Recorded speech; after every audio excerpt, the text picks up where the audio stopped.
Former Leipzig professional Ademola Lookman has once again proved a thorn in German football's side. Just as he did in the Europa League final against Leverkusen this past spring, the Nigerian international broke through against a German club with a pivotal goal in a crucial match.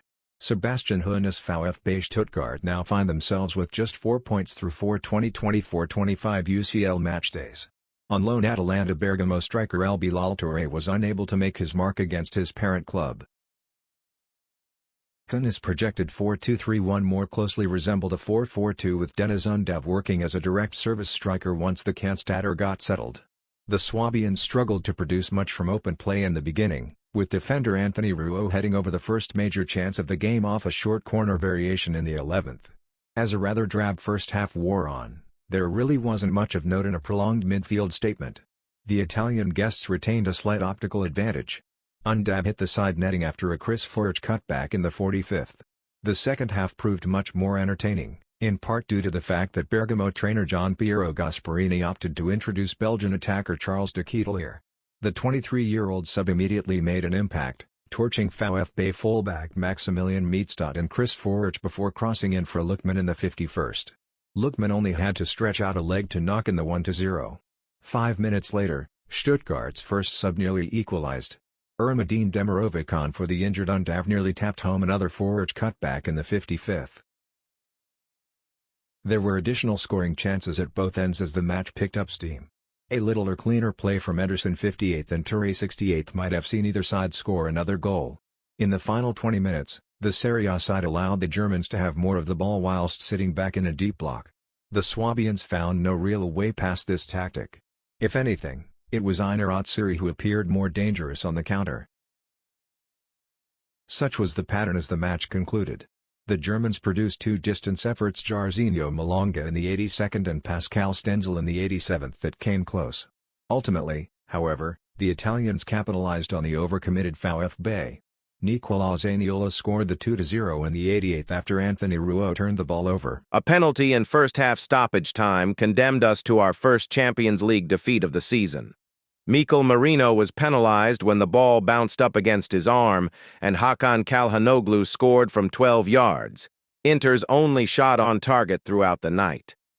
We had the better of the play from then on, but were frustrated by the home side, who are yet to concede in the competition this season.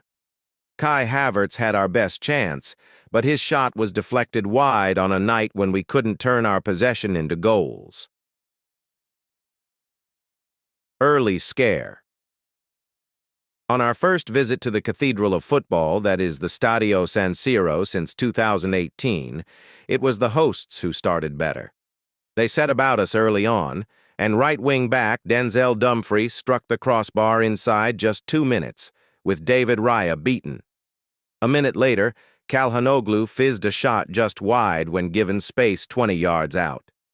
We had an early storm to weather in a vibrant atmosphere, and it wasn't until we won our first corner after a quarter of an hour that we could get a sight of the Italian champion's goal. Our second corner proved more dangerous. Bukayo Saka's in-swinger was punched away under his own crossbar by Jan Sommer.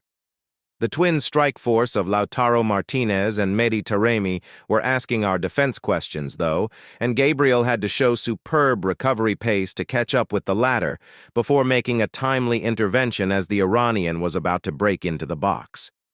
We were starting to grow into the game. Saka cut into the box onto his favored left foot, but didn't generate enough power in his shot. It was the first attempt on target, but either side, just before the half hour. Our delivery from set pieces was causing problems, and a cross from open play was taken off Mikel Merino's head by the flying fist of Sommer. There were appeals for a penalty as the keeper collided with our Spanish midfielder as he cleared. Penalty pain. We had settled after some early nerves, and every cross into the interbox caused panic in the home defense. But just as we looked to be taking some control of the game, we fell behind. Merino was unfortunate to be penalized for a handball inside the area when the ball bounced up to him, and Çalhanoğlu converted from 12 yards. It was the first goal we had conceded in this season's Champions League, and also the final kick of the half. It was Marino's final involvement of the evening. He was replaced at the interval by Gabriel Jesus. Momentum builds. Gabriel Martinelli shot into the side netting, and William Saliba couldn't quite reach another searching corner as we started the second half positively. After good work from Jesus, Saka saw his cross just flicked away from the arriving Havertz. His next cross, from a corner, was even closer. It was cleared off the line at the far post. Havertz was next to try his luck, and had Sommer scrambling back to tip away his looping effort.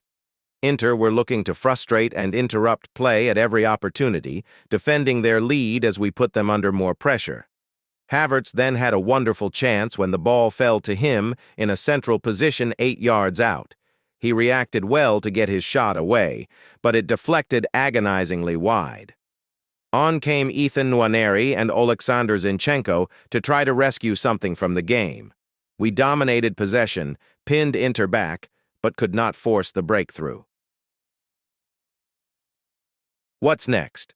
Our UEFA Champions League campaign resumes at the end of the month away to high-flying Sporting Lisbon, but before then we have Premier League matches away to Chelsea, then at home to Nottingham Forest, either side of the international break. Paris Saint-Germain, 1-2 Atletico Madrid. Last gasp winner leaves PSG outside top 24 June 11, 2024, 22:32. Halfway through the Champions League's new league phase, Paris Saint-Germain are facing elimination after losing to Atletico Madrid. Paris Saint-Germain's disappointing Champions League campaign stumbled to a new low on Wednesday as a last-gasp 2-1 home loss to Atletico Madrid left them in the elimination zone. After defeat to Arsenal and a draw with PSV, PSG were hoping to get back on track in Europe and scored first through Warren Zaïre-Emery on 14 minutes. But Nahuel Molina had Atleti level just 4 minutes later, and a largely disappointing encounter looked set for a draw until Angel Correa's dramatic winner 3 minutes into second-half stoppage time. On as a substitute, Correa stabbed past Gianluigi Donnarumma following a rapid counterattack, prompting an angry reaction from the home crowd. PSG are left on just 4 points from 4 matches, down in 25th, and facing an early exit from the competition. Diego Simeone's Atleti themselves badly needed this victory, but are now 2 points and 2 places above their opponents at the halfway stage of the league phase. This was Simeone's Atletico in a nutshell. They had just 29% of the ball and attempted only 4 shots, yet 2 of those found the back of the net to stun PSG. The League One giants entered this match week as the Champions League's biggest underperformers in terms of expected goals since the start of last season, and again they were too wasteful in the final third after creating 1.9 xG. Atleti, who have consistently proven far more clinical, had chances worth just 0.7 xG, but ruthlessly stole victory. FC Bayern beat Benfica 1-0 on Wednesday night to seal 3 crucial points in the Champions League. Bayern were dominant from the off, but had to wait for almost 70 minutes until Jamal Musiala scored what proved to be the winner. Bayern lined up with Manuel Neuer in goal and Konrad Laimer, Dayot Upamecano, Min-jae Kim, and Alphonso Davies in defense. Joshua Kimmich and João Palhinha anchored a midfield featuring Michael Olise, Musiala, and Serge Gnabry, with Harry Kane as the target man. Leroy Sané, Kingsley Coman, and Thomas Müller took over from Olise, Gnabry, and Musiala in the second half. Goalless first half. After a minute's silence for the victims of the floods in Valencia, Bayern dominated possession, with clear-cut chances few and far between at first. Gnabry had a shot blocked before Laimer fired wide, and a Kane effort was saved. Munich continued to push for an opening goal, and Benfica keeper Anatoly Trubin parried another Kane shot before saving Gnabry's rebound. Musiala saw a deflected effort saved as the contest remained goalless at half-time. Musiala breaks the deadlock Bayern kept probing after the restart with Olise, seeing a free kick saved before Kane hit the side netting. Palhinha fired over and Trubin made 2 fine saves against Sané, who helped up the tempo following his introduction. Vincent Kompany's men finally broke the deadlock when a Sané cross found Kane, whose header invited Musiala to nod in and continue his good run of form. Trubin denied Coman, and further chances came and went for Musiala, Kimmich, and Kane, as Bayern claimed a deserved victory to climb up to 17th in the standings at the halfway point of the league phase. Bayern will be back in action on Saturday when they travel to face St. Pauli in the Bundesliga. Belgrade is famed as one of Europe's top party towns, and the partying in the Serbian capital tonight is Blaugrana. A 5-2 victory over Crvena Zvezda means a third consecutive game scoring 4 or more goals in this competition for the first time in over 60 years, and sends Barca into the top 8 positions of the Champions League table at the halfway stage. The Catalans' early lead may have been cancelled out quickly by the home side, but once Hansi Flick's machine rolled into action, there was only ever going to one winner. Of the many highlights, Jules Koundé stands out for his hat-trick of assists, with Íñigo Martínez, Robert Lewandowski too, Rafinha and Fermín López getting the goals. Íñigo. Goals against Barca being disallowed for offside are anything but a rarity these days, and there was yet another of those before the visitors took a not entirely unexpected lead after just 12 minutes. Rafinha whipped a free kick into the killer zone, and Íñigo Martínez, winner of the MVP this evening, was on it well before anyone else. That was the opener, and it looked like Barca were about to enter cruise mode. But Crvena Zvezda had other plans. DR Congo international Silas was played through on goal and slotted the ball past an exasperated Iñaki Peña. All square again, and the Rajko Mitic Stadium was suddenly buzzing again. Louis Brace. After getting on the scoresheet, the Serbs were a different team entirely. The game was now a much-together affair, but Barca managed to re-establish their lead just in time for the break. Rafinha drove the ball from long range, and while everyone else was watching to see what happened, Lewandowski edged forward just in case there was a rebound. The ball hit the post, and there he was to tap it in. The master of opportunism. He is already the all-time top scorer in the Champions League at this stadium, and now he has another in his account. And that's including players for the home side. And there was more to come from the pole. A juicy team move was crowned by Jules Koundé's pass across the face of goal. The keeper failed to intercept, and who was waiting to tap it in at the far post? Why, Lewandowski, of course, and he is now just one goal away from becoming only the third player ever to reach 100 goals in the Champions League. King Koundé. Now comfortably ahead, Barca began to fly. 2 minutes after supplying one assist, Koundé served another. Rafinha was waiting on the edge of the area. The Brazilian's shooting has been inspirational of late, and here was yet another example. 4-1. Game, set and match. Could Koundé complete a unique hat-trick of assists? Indeed he could. Decisive once again coming through on the right, the Frenchman stroked the ball into Fermín López's path, and that was goal number 5. In all fairness though, the pick of tonight's 7 goals was Angolan Felicio Milson's splendid delivery for the home side. A second goal for the vociferous home fans to celebrate, but by this stage the game was well and truly over. Barca can now switch their attention to Sunday's night Liga trip to Real Sociedad 9 p.m. Central Europe time, while the next game in the Champions League is at home to Brest on November 26.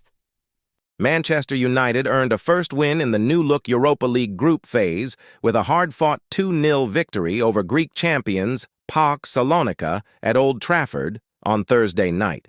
Ahmad reaped the rewards his own performance merited as he netted his second and third goals of the campaign in the second half to end our sequence of 3 successive draws in the competition and extend our unbeaten run to 3 games under interim head coach Ruud van Nistelrooy. Ruud made 3 changes to the side that drew 1-1 with Chelsea as Victor Lindelof and Johnny Evans came into central defense for Matthijs de Ligt and Lisandro Martinez, while Ahmad made his first start since 3 October as Marcus Rashford was rested on a substitute's bench which had a mix of youth and experience. 2 former Premier League players in ex-Wolves man Johnny and Chelsea old boy Baba Rahman were the fullbacks in PAOK's lineup, with Shola Shortire, who left the Reds to make the switch to Greece in the summer, starting the night among the backup brigade. A minute's silence before kickoff to remember the victims of the floods in Valencia was the quietest that a packed theater of dreams was all night, as around 4,000 noisy fans from Greece contributed to a fervent atmosphere. Ruud sprung a surprise from the off by switching Noussair Mazraoui, who was outstanding at left-back against Chelsea, to right-back, with Diogo Dalot operating from the left. PAOK settled the quicker and had the first attempts at goal as Mady Camara met Andrija Zivkovic's pull-back firmly, and his shot deflected off Casemiro towards goal. But with Andre Onana wrong-footed, Evans was on hand to clear inside the 6-yard box. Soon after, Zivkovic curled a left-footed effort of his own wide from the corner of the penalty area. The Reds had to be patient, but began to assert our influence as Alejandro Garnacho's back-post header from Casemiro's inviting cross was blocked by Johnny.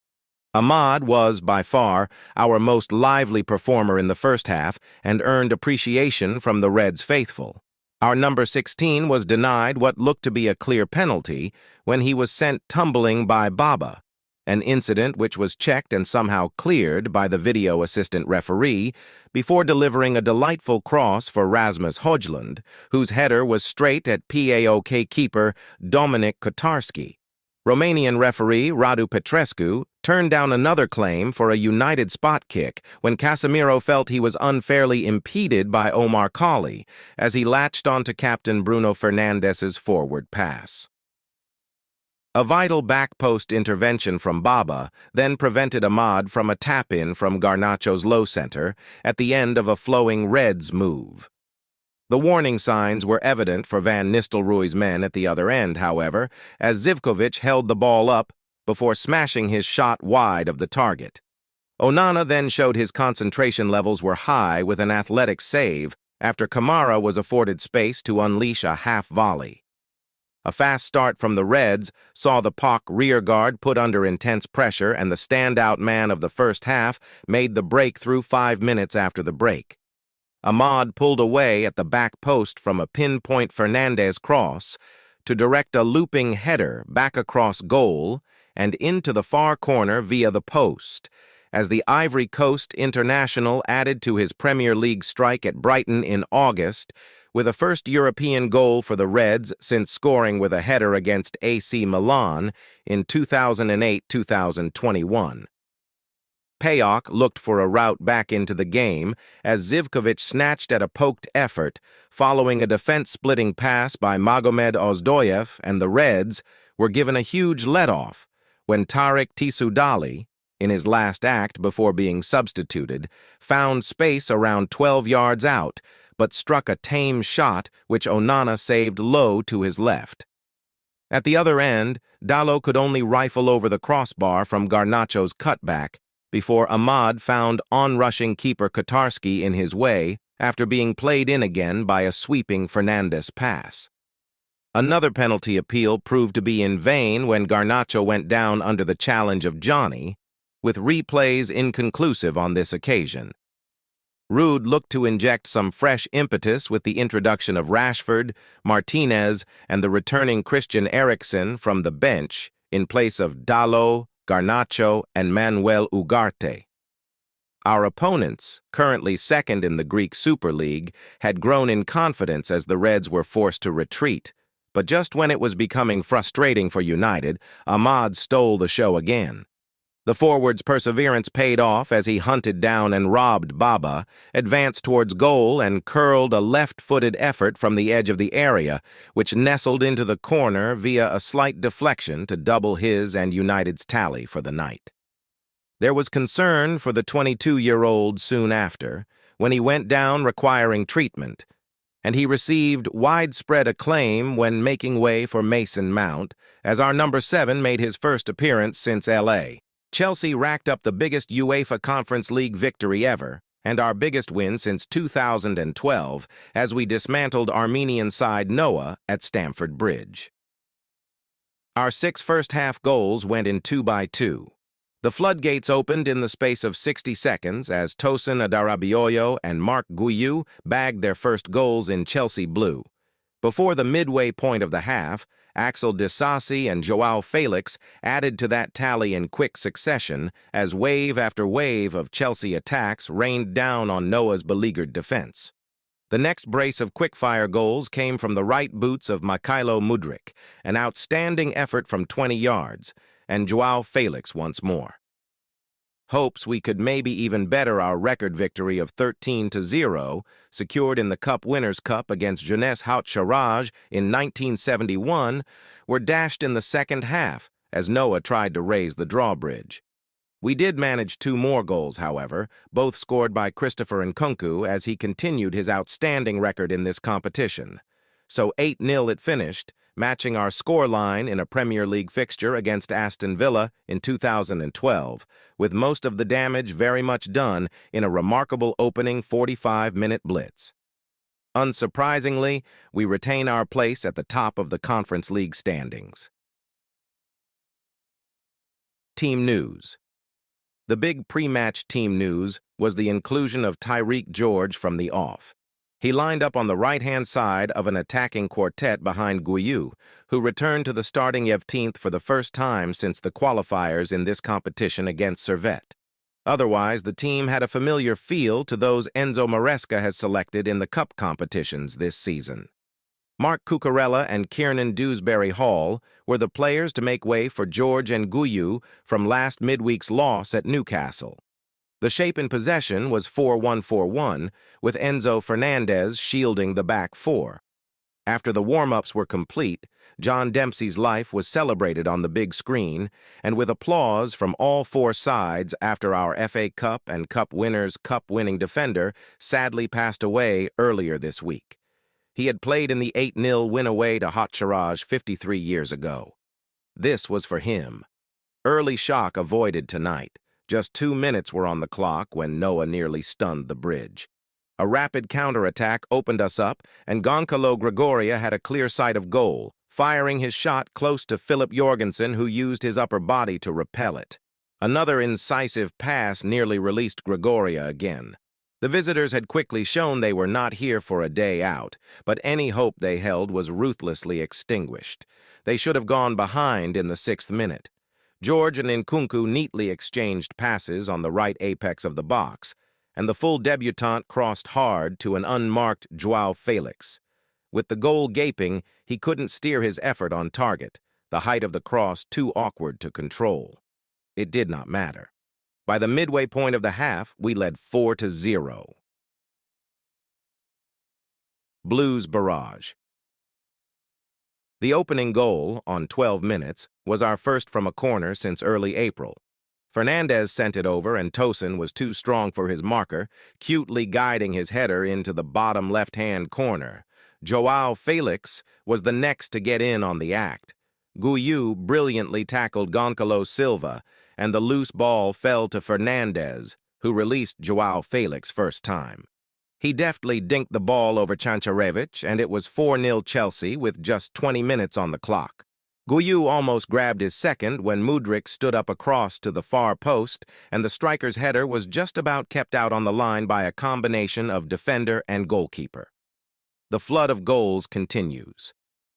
A relatively quiet passage of play ensued before, with the interval approaching, the Blues once more struck twice in quick succession. The first of those goals from Mudryk was the pick of the bunch, a ferocious shot from the edge of the box that flew into the top right-hand corner. No wonder he nodded his head in approval. Galatasaray outplay 10-man Spurs in thrilling Europa League showdown.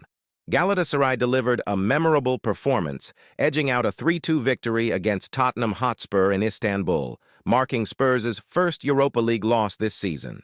The Turkish league leaders took advantage of Tottenham's shaky defense, seizing control in front of an electrified home crowd at Rams Park. Early dominance sets the tone. The match opened with an intense display from Galatasaray. Yunus Akgun's superb volley just 6 minutes in left Fraser Forster, Tottenham's goalkeeper, grasping at air as the ball sailed into the net. This early goal set the tone, and it was clear that Galatasaray intended to keep the pressure high against the visitors. Tottenham did respond when young forward Will Lankshear netted his first senior goal for the club at 18 minutes. Brennan Johnson provided a precise assist, enabling Lankshear to equalize from close range. Yet, even after leveling the score, Tottenham's efforts to play from the back were marred by repeated errors, often handing control back to their opponents. Osimhen's brilliance puts Galatasaray in control. Victor Osimhen, in a spellbinding display, scored twice in the first half, firmly tipping the scales in Galatasaray's favor.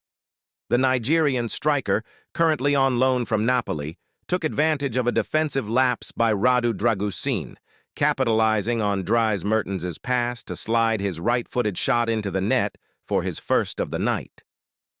His second goal, also assisted by Mertens, was a masterclass in positioning. Unmarked and well-timed, Osimhen guided Mertens' cross from the right into the goal from 8 yards out, making it 3-1 before halftime. These goals showcased his knack for seizing the moment, extending his impressive scoring streak to 6 goals in 5 games. Lankshear's red card and Tottenham's defensive woes. In the second half, Tottenham's fortunes worsened when Lankshear, already booked, received a second yellow card after a frustrated tackle on Gabriel Sara. This dismissal came on the hour mark and left Spurs with a tough battle against a relentless Galatasaray side. Despite the numerical disadvantage, Spurs managed to reduce the deficit through substitute Dominic Solanke's goal in the 69th minute, assisted by Pedro Porro.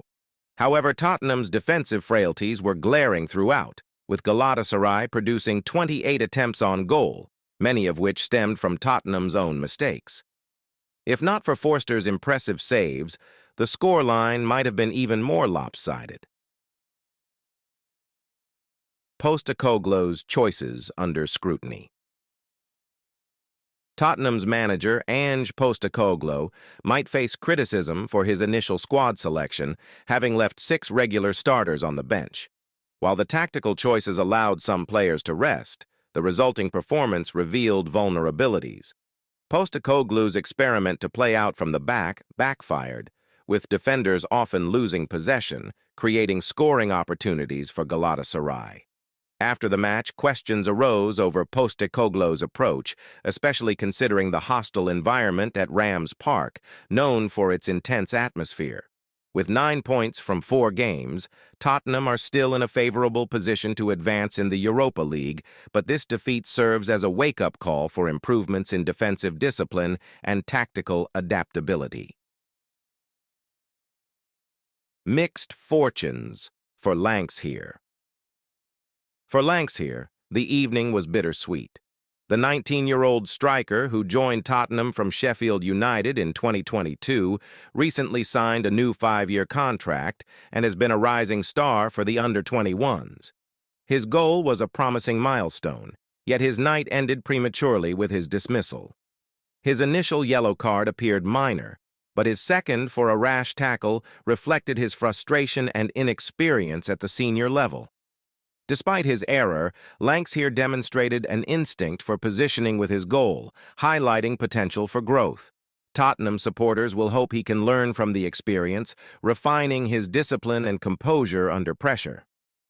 Conclusion: Tottenham must regroup. Galatasaray's 3-2 victory over Tottenham underscores the formidable challenge of competing in the Europa League, especially away from home. Spurs' defense will need fortifying, and their manager's decisions may warrant reassessment as they aim to progress in Europe. Tottenham's defeat in Istanbul serves as a reality check in their European campaign, illustrating the high level of competition and the consequences of tactical lapses. With a few games left, Spurs still hold a strong position but must address their vulnerabilities to secure qualification comfortably.